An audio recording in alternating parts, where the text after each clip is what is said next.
Fellow seekers of wisdom, attend to these words, for I speak not of fleeting comforts, but of the stern truths that forge a mind unshakable by the tempests of life. There are lessons, harsh and unyielding, that render you dangerously wise, not with the soft knowledge of books, but with the piercing clarity that sees through the veil of human folly and worldly illusion. Most shy from these truths, clinging to comforting delusions that shield them from reality's bite. That the world is just. Realize this, and you will find strength. True wisdom lies in perceiving reality without the distortion of desire, in governing your soul with reason amidst the chaos of circumstance. The Stoics, those masters of resolute intelligence, understood human nature's depths, foresaw its betrayals, and stood unmoved by disappointment, for they anticipated its arrival. Ordinary intellect solves problems. First, know that most men are ruled not by reason, but by passion.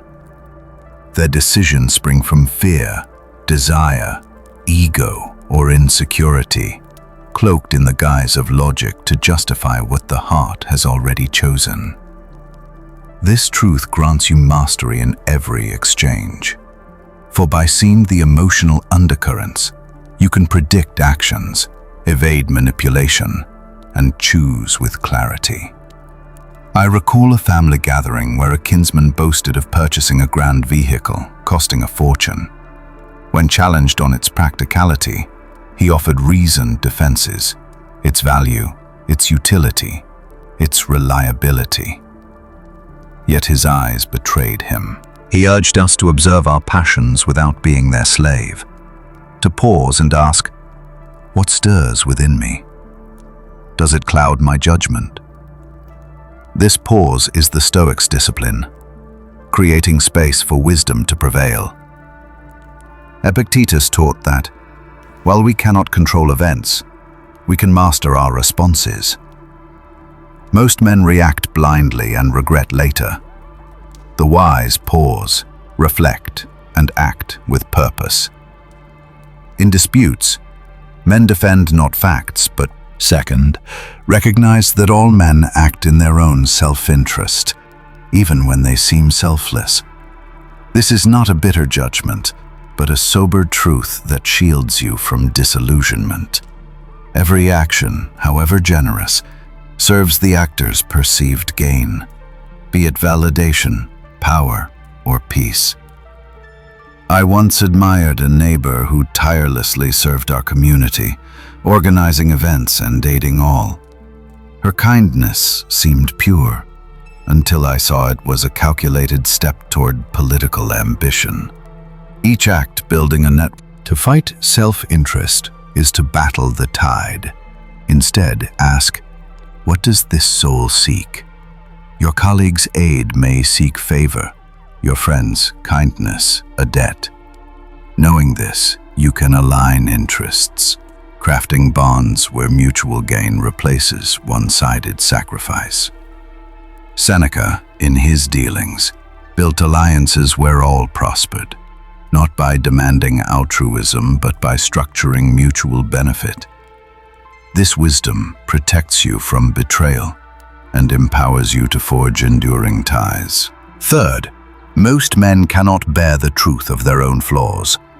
They erect fortifications of denial, surrounding themselves with voices that affirm rather than challenge.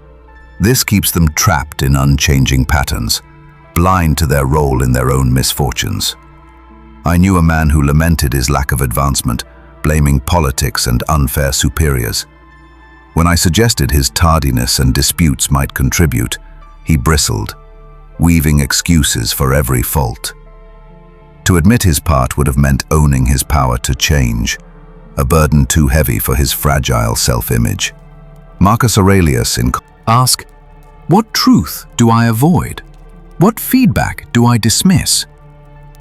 This courage to face your flaws frees you from delusion, while others remain ensnared by their own narratives. Growth demands the end of comfortable lies. As Seneca wrote, "Every new beginning comes from some other beginning's end." Fourth, your success will stir enmity in some, not for your wrongs, but because it mirrors their failures. As you rise, expect hostility, for your achievements expose others' unfulfilled potential. A friend, once beloved, built a thriving enterprise, only to find old companions. Fifth, every man seeks to persuade you, selling a product, an idea, or a need for your attention. Once you see this, no interaction is the same. A casual meeting with an old acquaintance turned into a pitch for her venture, her warmth a prelude to her agenda. Marcus Aurelius, beset by courtiers, stood firm like a rock against the waves, urging clarity and discerning motives. Epictetus taught us to question judgments, not accept flattery at face value. Ask, what does this person wish me to do, think, or feel? This does not poison trust, but sharpens it, allowing you to choose consciously rather than be swayed. Your friends call for help, your colleagues praise. Each carries a subtle sail. By seeing this, you decide with reason, not reflex, preserving your autonomy. Sixth, men reveal their true nature through their actions, not their words. Believe them when they show you who they are, and you will spare yourself endless grief. A partner's small dishonesties, taking undue credit, padding expenses, breaking minor promises, were signs I ignored, only to face betrayal when he sought to profit alone. Maya Angelou's wisdom echoes Marcus Aurelius, who judged men by consistent patterns, not fleeting gestures. The Stoic's new character rarely shifts.